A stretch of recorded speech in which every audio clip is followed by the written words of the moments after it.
இந்த கார் தான் நான் சொன்னேன், எவ்வளவு சூப்பரா இருக்கு பாருங்க என்று அவள் மீண்டும் ஆரம்பிக்க, லேட் ஆகுது சிவானி, எங்க சாப்பிடலான்னு சொல்லு, எங்கேயா இருந்தாலும் ஓகே, நல்ல கடையா பார்த்து போங்க என்று அவள் கூறியதும் வேகமாக சர்வா காரை திருப்ப முயற்சி செய்யும் போதுதான் அந்த அருகிலிருந்த காரில் அமர்ந்திருக்கும் நபர் அவனையே பார்த்து கொண்டிருப்பதை கவனித்தான்.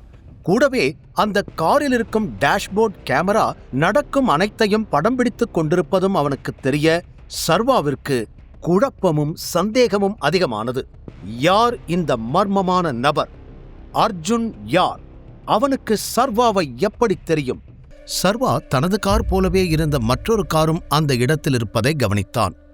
யாரா இருக்கும் என்ற யோசனை வந்தாலும் அதை பெரிதுபடுத்தாமல் அவன் காரை ஸ்டார்ட் செய்துவிட்டு நிமிர அந்த கார் இப்போது அங்கு இல்லை. அதுக்குள்ள எங்க போயிட்டான் என்று சுற்றி பார்த்து சர்வா தனது காரை ரிவர்ஸ் எடுக்க எதிரே அந்த கார் நின்று கொண்டிருந்தது. கூடவே அதற்குள் அமர்ந்திருந்த நபர் சர்வாவையே பார்த்து கொண்டிருக்க அந்த காரில் டேஷ்போர்ட் கேமரா ஆனில் இருப்பதையும் சர்வா கவனித்தான். அவனது சந்தேகம் பல மடங்காய் அதிகரித்தாலும் ஷிவானி உடன் இருப்பதால் எதையும் காட்டிக்கொள்ள வேண்டாம் என்று நினைத்தவன் அங்கிருந்து கிளம்புவதில் மட்டுமே கவனமாக இருந்தான்.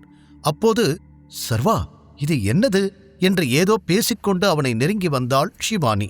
சர்வா பதட்டமாகி ஏதோ பேசவர, முகத்தை ஒழுங்கா துடைக்கலையா, இங்க பாருங்க, டவல்ல இருக்கிற த்ரெட்ஸ் எல்லாம் உங்க முகத்துல இருக்கு என்று சொல்லி அவன் முகத்தில் இருந்ததை துடைத்துவிட்டு நிமிர்ந்தவளை இமைக்காமல் பார்த்தான் சர்வா. என்னாச்சு என்று அவள் கேட்க, ஒன்றுமில்லை என்பது போல் தலையாட்டிய சர்வா காரை கிளப்பினான். சிறிது தூரம் வரும் வரை யாராவது தன்னை பின்தொடர்கிறார்களா என்பதை அவ்வப்போது பார்த்து கொண்டே இருந்தவன் சந்தேகப்படும்படி எதுவும் இல்லை என்று அறிந்த பிறகு, இனிமே எந்த பிரச்சனையும் வராது என்று பெருமூச்சுடன் நிம்மதியாக வண்டி ஓட்ட ஆரம்பித்தான். பின் ஏதாவது நடக்கிறதுக்குள்ள ஷிவானிய முதல்ல வீட்டில் விட்டுடணும் என்று நினைத்துக்கொண்டே அவள் பக்கம் திரும்ப, அந்த ஹோட்டல் தான் சொன்னேன் என்று ஒரு ஹோட்டலை கை காண்பித்தவள் அங்கு சாப்பிட்டு விட்டு செல்லலாம் என்றாள். சர்வா யோசனையுடன் அவளையும் அந்த ஹோட்டலையும் மாறி மாறி பார்க்க, என்னாச்சு, ஏதாவது பிரச்சனையா என்று புரியாமல் கேட்டாள் ஷிவானி. இல்ல, இந்த ஹோட்டல் ரொம்ப காஸ்ட்லியா இருக்கும்னு நினைக்கிறேன், எதுக்கு உனக்கு தேவையில்லாத செலவு என்று சர்வா தயக்கமாக கூற, அவ்வளோ கஷ்டம் இருந்ததுன்னா பில் பே பண்ணதுக்கு அப்புறம் பணத்தை எனக்கு திருப்பி கொடுத்துருங்க என்றாள். அதை கேட்டதும் சிரித்தான் சர்வா. பிறகு அவள் சொன்னது போலவே அந்த ஹோட்டலில் மதிய உணவை முடித்துவிட்டு அவளை வீட்டில் விட்டவன் தானும் கிளம்பினான். ஏற்கனவே மதியம் தாண்டி இருந்ததால் இதுக்கு மேல ஆபீஸ்ல போய் என்ன வேலை செய்ய முடியும் என்று யோசனை செய்த சர்வாவிற்கு வெகு நாட்கள் கழித்து உடற்பயிற்சி எல்லாம் செய்ததில் சோர்வாக இருந்தது.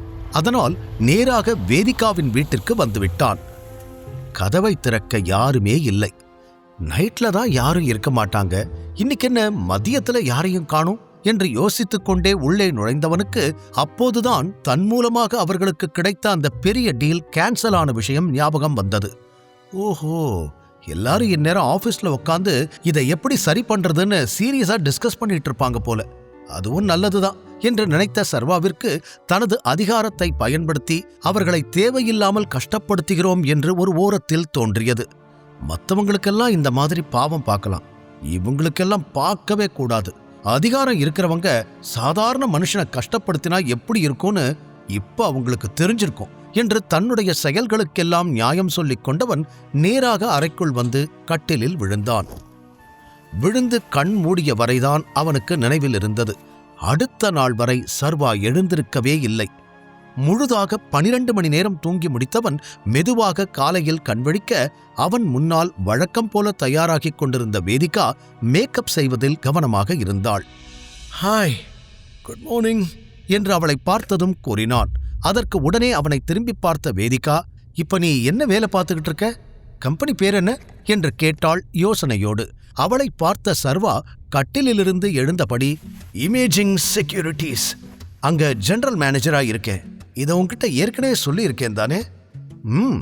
விக்ரமன் சாருக்கு உன் மேல கொஞ்சம் பாசம் இருந்துச்சு, அதை வச்சு இந்த வேலையை எப்படியோ வாங்கிட்ட, கரெக்டா என்று சம்பந்தமே இல்லாமல் அவள் பேச்சை எங்கெங்கோ கொண்டு செல்ல, காலங்காத்தால பிரெயின் இவ்வளோ ஆக்டிவா இருக்குதுன்னா அதை ஏதாவது முக்கியமான விஷயத்துக்கு யூஸ் பண்ணு, என் கூட சண்டை போடுறதுக்கு யூஸ் பண்ணாத என்று சொல்லிக்கொண்டே சர்வா குளியல் அறைக்குள் சென்று கதவை மூடிக்கொள்ள, சில நொடிகள் கழித்து அவன் சொன்னதை முழுதாக புரிந்து கொண்டவள், ஏய் எவ்வளவு தைரியம் உனக்கு, என்கிட்டயே இப்படி பேசுற என்று கதவை தட்ட அவனிடமிருந்து பதிலே வரவில்லை. பிறகு சிறிது நேரத்தில் குளித்து முடித்துவிட்டு வெளியே வந்த சர்வா வேதிகா அங்கு இல்லாததை கவனித்துவிட்டு வேகமாக உடைமாற்றிக் கொண்டவன் நேராக டைனிங் டேபிளுக்கு வந்து சேர்ந்தான். அவன் வரும்பொழுது அனைவரும் சாப்பிட்டு முடித்திருக்க, அடடா கொஞ்சம் லேட்டா வந்துட்டேன் போலியே, இவங்க டிஸ்கஷன் எல்லாத்தையும் முடிச்சிட்டாங்களோ, இப்ப எப்படி இவங்க அடுத்து என்ன பண்ண போறாங்கன்னு தெரிஞ்சுக்கிறது என்று யோசனையோடு அவன் அவர்களை பார்க்க வேதிகா அதியமானிடம், நீங்க எதுக்கும் கவலைப்படாதீங்க தாத்தா, நான் இன்னைக்கு அவங்கள மீட் பண்றதுக்கு எல்லா அரேஞ்ச்மெண்ட்ஸும் பண்ணிட்டேன். இந்த டீல்ல அவங்களுக்கு என்ன பிரச்சனை, என்ன சேஞ்ச் பண்ணணும் எல்லாத்தையும் கேட்டு அதுக்கு ஏத்த மாதிரி மாத்தி எப்படியாவது இந்த டீலை நான் காப்பாத்திடுவேன் என்று நம்பிக்கையுடன் கூறினாள். ஆமாமா, உன்னால மட்டும்தான் இதை பண்ண முடியும், எப்படியாவது இன்னைக்கே இந்த டீலை ஃபைனல் பண்ணிட்டு வந்துடு என்று இன்னொரு பக்கம் அம்பிகாவும் அதே நம்பிக்கையோடு பேச தலையாட்டி கேட்டுக்கொண்டிருந்த அதியமான், நீ கேட்கறதுனால இதுக்கு நான் சம்மதிக்கிறேன், இது உன்னோட கடைசி சான்ஸ், என்ன வேணும்னாலும் பண்ணிக்கோ, டீல ஓகே பண்ணு என்று அவர் கூறிவிட, என்னானாலும் சரி எப்படியாவது இந்த புரோட்டான் கம்பெனி டீல இன்னைக்கு முடிச்சே ஆகணும் என்று மனதிற்குள் நினைத்துக் கொண்டாள் வேதிகா. அனைவரிடமும் பேசி முடித்து அதியமான் அப்போதுதான் சர்வாவை பார்த்தார். அவனது எண்ணத்தையும் தெரிந்து கொள்ள அவருக்கு ஆசை இருந்தபோதும் அதை பற்றி கேட்டால் தேவையில்லாமல் மீண்டும் ஒருவர் பின் ஒருவராக ஏதாவது பேசுவார்கள் என்று நினைத்து அப்படியே விட்டுவிட்டார். சாப்பிட்டு முடித்ததும் அவரவர் வேலைகளை பார்க்க கிளம்பிவிட சர்வாவும் ஆபீஸுக்கு கிளம்பியவன் காரில் ஏறியதும் குயின்சிக்கு கால் செய்தான். ஒரே ரிங்கில் அட்டென்ட் செய்த குயின்சி, குட் மார்னிங் சார் என்றாள். மார்னிங். ஏண்டம் கம்பெனியிலிருந்து வேதிகான்னு ஒரு பொண்ணு இன்னைக்கு உங்களை பார்க்க வருவாங்க. அவங்க நம்ம கண்டிஷனுக்கு ஓகேன்னு சொன்னா உடனே டீலுக்கு ஓகே சொல்லி ஃபைனல் பண்ணிடுங்க என்று சர்வா தெளிவாக கூற, ஓகே சார், ஆனா என்ன கண்டிஷன் என்று புரியாமல் கேட்டாள் குயின்சி. இந்த டீலை ஓகே பண்ணணும்னா வேதிகா மட்டும்தான் இந்த கான்ட்ராக்ட் முடிகிற வரைக்கும் இந்த ப்ராஜெக்ட்ல ஒர்க் பண்ணணும். தீரஜ் மாதிரி ஆட்களோட ஒர்க் பண்ண எனக்கு விருப்பம் இல்லை. அதனால நம்ம கம்பெனிக்கும் அவங்க கம்பெனிக்கும் நடுவுல வேதிகா தவிர வேற யாருமே இருக்கக்கூடாது. இதுக்கு ஓகே சொன்னா மட்டும் இந்த டீலை அப்ரூவ் பண்ணுங்க என்று சர்வா தெளிவாக தனது நிபந்தனைகளை கூற, உடனே ஓகே சார், நீங்க சொன்ன மாதிரியே பண்ணிடுறேன் என்றாள் குயின்சி. இந்த கான்ட்ராக்ட் 5 இயர்ஸ்க்கு போட போறோம். அதனால இது முடிகிற வரைக்கும் வேதிகா மட்டும்தான் இதுல இருக்கணும். மற்ற டேர்ம்ஸ் அண்ட் கண்டிஷன்ஸ் எல்லாத்தையும் அவங்களுக்கு கிளியரா எக்ஸ்பிளைன் பண்ணிடுங்க என்று அடுத்ததாக கூறினான் சர்வா. ஓகே சார், நான் எல்லாத்தையும் ப்ராப்பரா பண்ணிடுறேன், அவங்க கிட்ட எதையும் மறைக்க மாட்டேன் என்று குயின்சி வேக வேகமாக பதில் கூற, குட் என்று கூறி அழைப்பை துண்டித்த சர்வா தனது ஆபீஸ் பார்க்கிங் ஏரியாவில் காரை நிறுத்திவிட்டு கீழே இறங்கினான். அப்போது அங்கு பெரிய ட்ரக்குகளிலிருந்து மெட்டீரியல் இறக்கப்படுவதை கவனித்த சர்வா அப்படியே நிற்க, குட் மார்னிங் சார் என்று அவனிடம் ஓடி வந்த மாயா, மெட்டீரியல் எல்லாமே வந்துருச்சு சார் என்று கூறினாள். ஓகே, அந்த இன்டர்வியூ என்னாச்சு என்று சர்வா அடுத்த கேள்வியை கேட்க, அதுவும் முடிஞ்சது சார், ஒரு நல்ல அக்கௌண்டன்ட் அப்புறம் உங்களுக்கு ஒரு நல்ல செக்ரட்டரி கிடைச்சிட்டாங்க, நீங்க வேணும்னா அவங்கள ஒரு டைம் இன்டர்வியூ பண்ணி பார்க்கலாம் என்று அவள் கூற, நோ, உங்க மேல எனக்கு நம்பிக்கை இருக்கு, நீங்க ஃபைனல் பண்ணிட்டா எனக்கு ஓகே தான் என்று கூறியதும் மாயாவிற்கும் மகிழ்ச்சி. கூடவே, சார் இந்தாங்க உங்களோட கார்டு, நான் உங்ககிட்ட அன்னைக்கு கொடுக்க மறந்துட்டேன் என்று ஒரு பிளாக் கார்டை அவனிடம் நீட்டினாள். இவ்வளவு தாமதமாக கொடுத்ததால் அவளை திட்டத் தோன்றினாலும் தானே அதை கேட்டு வாங்க மறந்துவிட்டோம் என்று புரிந்ததில் சர்வா எதுவும் பேசவில்லை. அதை வாங்கி பாக்கெட்டுக்குள் வைத்துக்கொண்ட சர்வாவிற்கு முன்பு இருந்த அதே கெத்து இப்போது இல்லை. காரணம், அதைவிட பெரிய டைமண்ட் கார்டே இப்போது அவனிடம் இருக்கிறது. மேலும் ஆலியாவுடன் சர்வாவை பார்த்ததிலிருந்து மாயாவிற்குமே சர்வா மீது மரியாதை கூடியிருந்தது. பிறகு இருவரும் பேசிக்கொண்டே சர்வாவின் கேபினுக்கு வர அங்கு கையில் ஃபைல் வைத்திருந்த ஒரு பெண் அமர்ந்திருந்தாள்.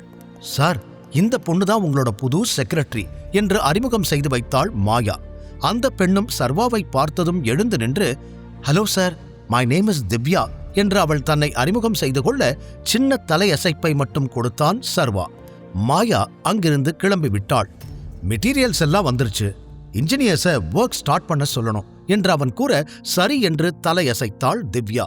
அண்ட் ஒர்க் எப்போ முடியும், டெலிவரி எப்போ கொடுக்க முடியும் என்று சர்வா அடுத்த கேள்வி கேட்க தனது ஃபைலில் எதையோ பார்த்த திவ்யா, புதன்கிழமை முடிஞ்சிடும் சார் என்றாள். சரி, இப்பவே நம்ம என்ஜினியரிங் டிபார்ட்மெண்ட்டுக்கு போகலாம் என்று கூறி சர்வா முன்னால் நடக்க ஃபைலோடு அவன் பின்னால் ஓடி வந்தாள் திவ்யா. அவன் எதிர்பார்த்தது போலவே அங்கு வேலை தொடங்கி இருக்க சூப்பர்வைசரை அழைத்தான் சர்வா. குட் மார்னிங் சார், வேலையெல்லாம் ஸ்டார்ட் பண்ணியாச்சு. 100 யூனிட்ஸ் பண்ண சொல்லி மேம் சொல்லிருக்காங்க என்று சர்வா கேட்கும் முன்னரே பதில் கூறினார் அவர். புதன்கிழமைக்குள்ள எல்லாம் ரெடி ஆயிடுமா என்று சர்வா யோசனையுடன் கேட்க, கொஞ்சம் கஷ்டம்தான் சார், ஆனா ட்ரை பண்றோம், பண்ணிடலாம் என்று அவர் கூறினார். அங்கு சுற்றி பார்த்த சர்வாவிற்கு அனைவருமே தங்களது வேலையை கவனமாக செய்வது புரிந்தது. இருந்தும் அதை இன்னும் வேகப்படுத்துவதற்கு, நீங்க சொன்ன மாதிரி புதன்கிழமைக்குள்ள வேலை முடிஞ்சிடுச்சுன்னா உங்க எல்லாருக்குமே ஒரு கிஃப்ட் இருக்கு என்று கூறினான். அதை கேட்டதும் சூப்பர்வைசர் கண்கள் மின்னியது. தேங்க்யூ சார், நீங்க நம்பிக்கையோட இருங்க, புதன்கிழமைக்குள்ள எல்லா வேலையும் முடிஞ்சிடும். முழு கதையையும் கேட்டு மகிழ பாக்கெட் FM ஆப்பை டவுன்லோட் செய்யுங்கள். லிங்க் டிஸ்கிரிப்ஷனில் கொடுக்கப்பட்டுள்ளது.